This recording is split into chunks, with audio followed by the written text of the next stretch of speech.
Olá, tudo bem? Meu nome é Juliana, eu sou médica neuropediatra na cidade de Jaú e esse é mais um vídeo da série Decola na Escola. Essa semana a gente vai falar sobre o transtorno do espectro autista, uma condição que tem aumentado muito a prevalência e a incidência, e os últimos dados mostram que ela já está acontecendo em cerca de 2 a 3% da população. Então vamos lá. Antigamente as pessoas consideravam assim que o autista era só aquela criança que não falava nada, que se balançava e não saía de dentro do quarto, não interagia com ninguém.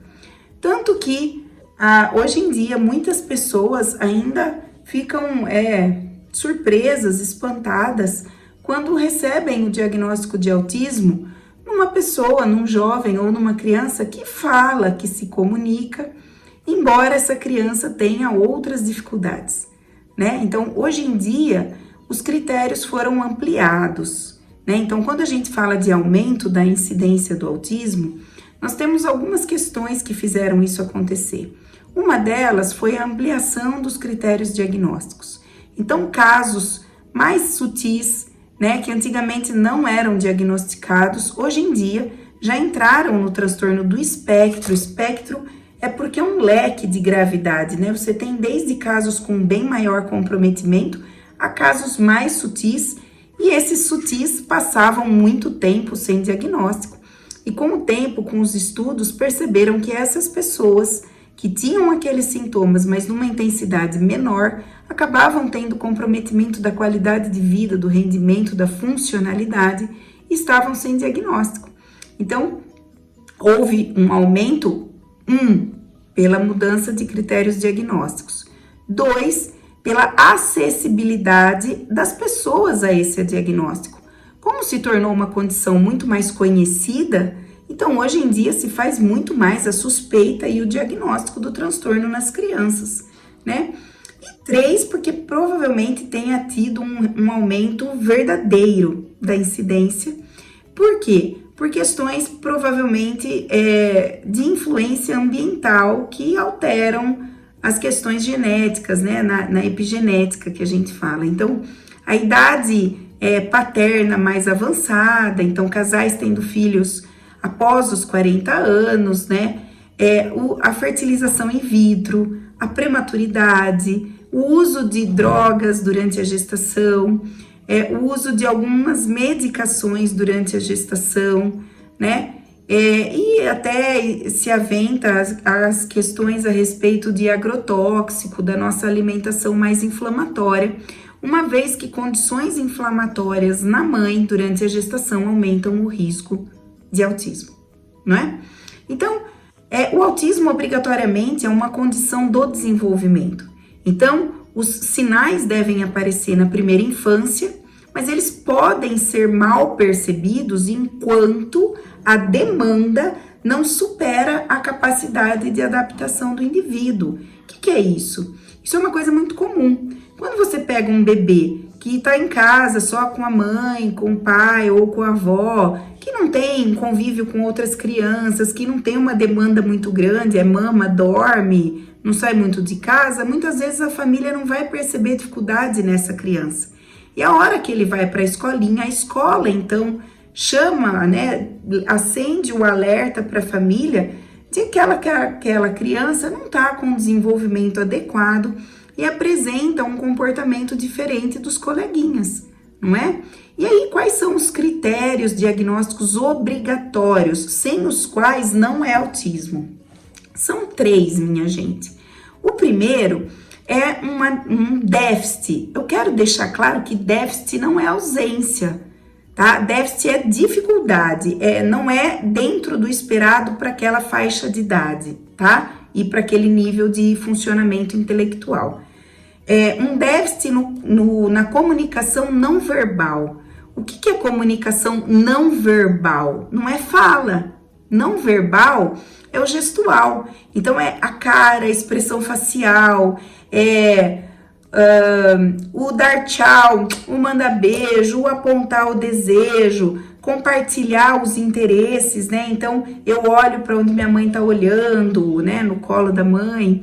Então, o olhar nos olhos da mãe, essa é a comunicação não verbal, né? E isso pode variar desde uma dificuldade de interpretação do que os outros estão falando, dificuldade de entender ironias, até uma inexpressividade. Então, uma pessoa que está sempre com a mesma cara. Então, muitas vezes, por exemplo, adultos que fazem diagnóstico já adultos, por terem um quadro mais sutil, fala, ele tá sempre de mau humor, ele tá sempre com a cara fechada, você fala oi, não responde. Por exemplo, você deu uma notícia boa, a pessoa tá lá com aquela cara, deu uma notícia ruim, tá com a mesma cara. E você fala, você tá bravo comigo? Não tô bravo, é minha cara. Então, assim, é uma pessoa que não se expressa tão bem aquilo que ela tá sentindo, né?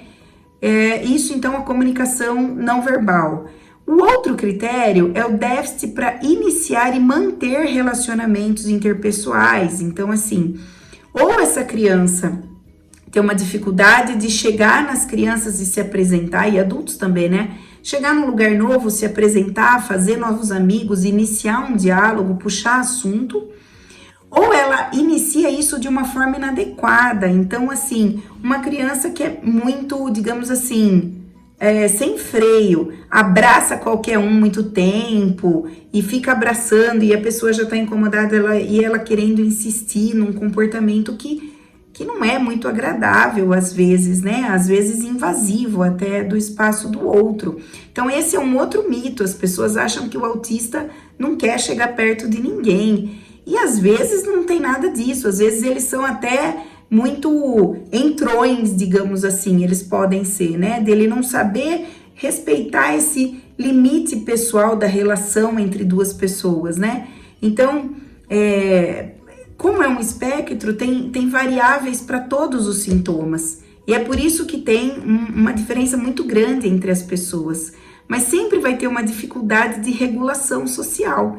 Na verdade, o que eles mais têm é uma dificuldade de interação social.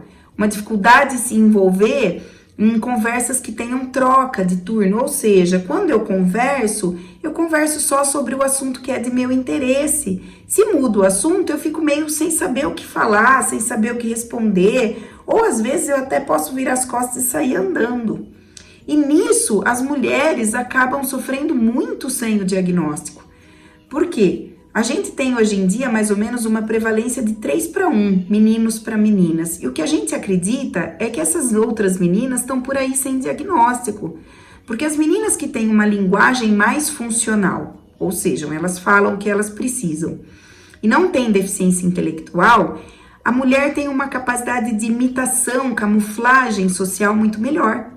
Então, ela vai se esforçando para ver como os outros fazem, imita, e aí ela passa batido, e às vezes passa como, ela é muito quieta, ela é meio secona mesmo, a gente chama ela para ir na festa, ela não vai, ela é meio depressiva, ela é meio mal-humorada, e na verdade não é. Essa pessoa tem uma dificuldade de expressar sentimentos, de ouvir o outro, de se colocar no lugar do outro, então às vezes faz comentários inadequados, e aí passa de grossa, sabe?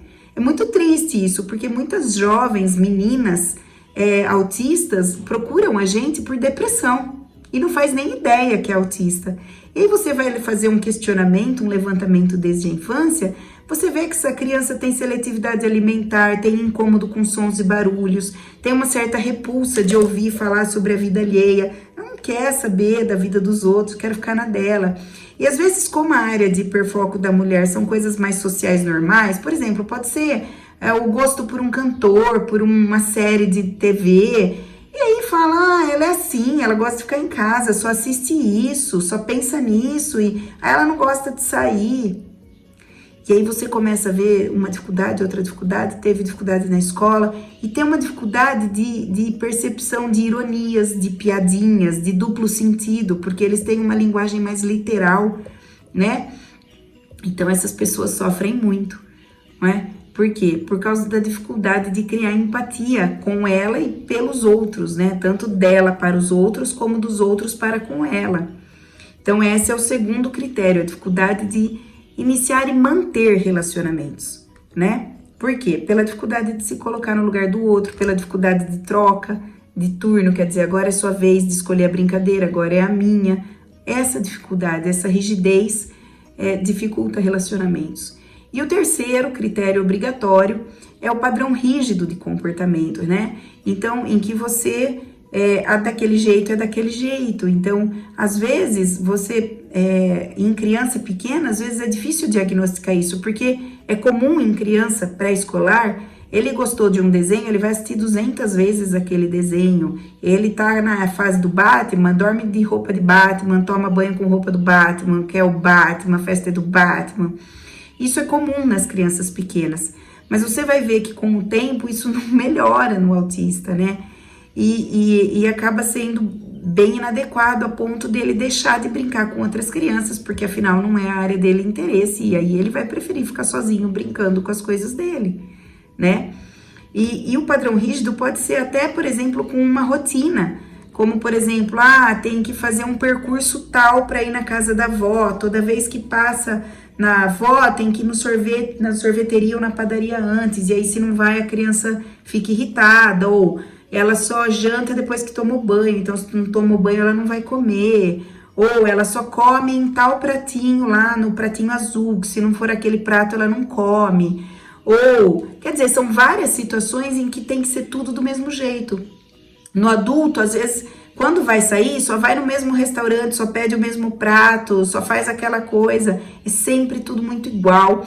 E você pode perceber uma dificuldade de se adaptar a mudanças. Então, por exemplo, mudar de escola é muito difícil, mudar do quarto, tirar as coisas da pessoa do lugar, ela se incomoda. Eles também podem ter o hábito de enfileirar, né, que são os padrões rígidos, é desse jeito, né, de mudar a forma de brincar. Então, a dificuldade de participar de brincadeiras criativas, imaginativas, que é o faz de conta, com outras crianças, é nítida. Por quê? Porque quando ela consegue brincar de faz de conta, ela quer do jeito dela. E aí, às vezes, se a outra criança quer mudar, ela não quer que mude. Então, ela acaba não brincando de faz de conta com outras crianças, né? E aí, fora isso, você tem as questões sensoriais, que são variáveis. E aí, qualquer sentido pode ser afetado, né? A audição, geralmente, é sempre muito afetada. Então, tem o incômodo auditivo em lugares barulhos tipo liquidificador, motosserra, furadeira, aspirador de pó. E é claro que vai variar com o ambiente. Então, por exemplo, a gente tem criança autista cuja mãe é boleira, que nunca se incomodou com barulho de liquidificador, mas que incomoda com secador. O que é filho de cabeleireira não se incomoda com secador. O que o pai é pedreiro não se incomoda com a serra. Por quê? Porque foi dessensibilizada desde a época uterina. Mas se incomodam com barulhos. Então, lugar muito cheio de gente, com apito da educação física. Ai, meu Deus, eu preciso sair daqui. E aquilo estressa, incomoda, né? Então, auditivo, você tem o tátil, você pode ter, então, incômodo com etiqueta de roupa, com alguns tipos de tecido, com o fato de usar sapato, em pisar na grama, pisar na areia, e às vezes vai vir o andar na ponta dos pés por causa dessa disfunção sensorial. Você pode ter, por exemplo, aflição de brincar com a moeba, com massinha, com sujeira, né? Isso é o tátil, né? Ou não quer que os outros abracem, aflições, né? E aí, nisso inclui a alimentação também. Porque tem criança que tem dificuldade alimentar relacionada ao tato, porque na verdade é com a textura o problema. Então, purês, coisas moles, sopas, não aceita, só crocante, né? Então, tudo isso tem a questão tátil envolvida. Além do tato, você tem olfato e paladar, e aí você vai ter muito a questão alimentar comprometida. É muito comum ter no autismo a restrição alimentar, uma seletividade. E seletividade, gente, não é preferida a noni e hambúrguer, que isso toda criança prefere, né? Seletividade é realmente não conseguir ingerir certos alimentos de acordo com cheiro, cor ou textura, né? Ou às vezes o formato como é cortado, então assim, já é uma questão visual, né? Porque é a forma como for cortada. E o visual também, você tem uma questão, por exemplo, com padrões. Então, eu sempre falo isso, a questão da sala de aula do ensino fundamental, tem 1 milhão de cartaz, de letra, de projeto que está fazendo, de número, e alguns autistas não conseguem ficar na sala de aula pela poluição visual. E aí você precisaria de uma sala com menos coisa na parede, mais minimalista, digamos assim. E saber essa questão sensorial é importante para, inclusive, quando houver as crises, né, a shutdown, meltdown, você saber procurar, nunca é do nada. Existe um incômodo acontecendo, né? E às vezes pode ser assim, ó, ela não entra na casa da avó. Pode ser o perfume de alfazema da avó que ela tá usando, entendeu? Então, às vezes a criança não come na cantina, mas come no pátio. Por quê? Porque na cantina o cheiro é muito forte da comida. Então, são tantas questões sensoriais que atrapalham o desenvolvimento e as habilidades das crianças, que é uma coisa que a gente tem que dar muita atenção, tá? Além disso, você pode ter uma sensibilidade aumentada ou diminuída para dor, geralmente diminuída. Então, às vezes a criança cai, esfola, arranca a tampa do dedo e continua brincando, você nem viu, nem chorou, né? E com calor e frio também. Então, às vezes uma criança que não dorme de jeito nenhum, autista, e ela é mais sensível a calor. Você põe um ar-condicionado numa temperatura que às vezes para você nem tava tão calor, e aí a criança dorme. Então, essas questões sensoriais são grandes pistas para ajudar a criança autista. Procure questões sensoriais, né, que podem melhorar. E aí você tem as mesmices, as repetições, né, as ecolalias, então repetir frases e jargões, ou mesmo a alteração da prosódia, da entonação da voz. Prosódia são a questão emocional que você passa na fala, né? Nossa, verdade! Então, é sempre aquela fala mais monótona, né? Tipo que a gente fala igual a moça do GPS, né? Você chegou ao seu lugar, vire à direita. Então, e aí, João, foi tudo bem na escola? Sim, foi tudo bem. Meus amigos gostam muito de livros, mas eu prefiro falar sobre planetas. Aí você fala, legal. Então, assim, é uma fala muito robotizada, né? Uma alteração da prosódia.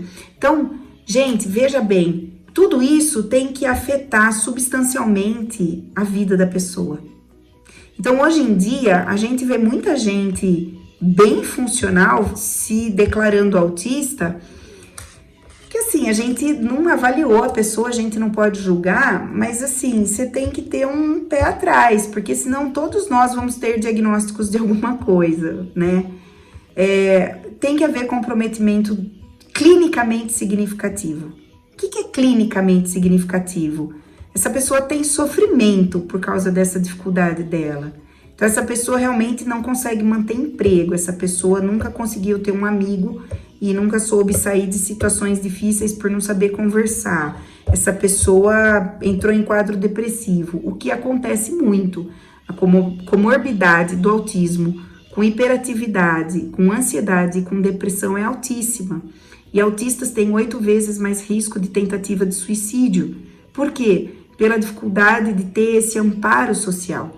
Se para não ter suicídio eu preciso de apoio social, e se o autista tem dificuldade de fazer vínculos sociais, então ele não tem esse apoio, né? Ou ele não sente receber esse apoio, né? Tem uma dificuldade dele conversar sobre aquilo que ele sente, de expressar e até entender, às vezes, o que ele sente. Então, minha gente, autismo é um espectro. Tem quadros bem mais de boa, bem mais severos. Eles podem vir com deficiência intelectual ou não, com comprometimento da linguagem ou não. Então, você tem autistas, desde aqueles que não falam absolutamente nada, mesmo com inteligência preservada, tá? Até aqueles que falam de tudo e têm deficiência intelectual, mas têm uma disfunção pragmática da fala. Então, quando fala, não fala sobre qualquer assunto e tem uma dificuldade de prolongar um diálogo, que ela não conversa, assim, longamente sobre quaisquer assuntos. Falta jogo de cintura, né? Isso grosseiramente, né? Autismo dá para fazer curso de pós-graduação, de tanta coisa que tem para falar. O importante é, procurem ajuda, procurem um neuropediatra. Eu tenho vários jovens autistas que não vieram para consulta com suspeita de autismo, que vieram com história de automutilação, de depressão e com uma história de hiperatividade, déficit de atenção na escola, e é autismo. E aí, quando você faz o diagnóstico, a pessoa fala, nossa, agora tudo faz sentido. todas as minhas dificuldades, a pessoa começa a entender a razão. Então é isso, minha gente. É um dos transtornos que mais aí estão presentes no nosso consultório no dia a dia. Muito importante fazer esse diagnóstico, fazer um tratamento adequado, com terapias especializadas para autismo, né? Em clínicas que sejam comprovadamente especializadas no assunto, para que você não perca tempo de tratamento. Diagnóstico precoce, tratamento precoce, para tudo, como sempre, é o melhor. Procure um bom neuropediatra. Se já for adulto, pode ser um bom psiquiatra ou um neuroclínico que trabalhe na área de comportamento. E vamos se ajudar, tá bom? Essa série tá muito bacana, tá muito completa. Eu sei que o vídeo ficou longo, mas é que tem temas tão extensos para trabalhar. E semana que vem a gente já vai para um próximo diagnóstico, provavelmente o TDAH, que a gente vai entrar. Esse é o 7º vídeo da série. Tá um curso a série, tem muita informação boa. Compartilha, passa para o pessoal da escola, para as mães, e estou à disposição para qualquer pergunta, tá bom? Deus abençoe.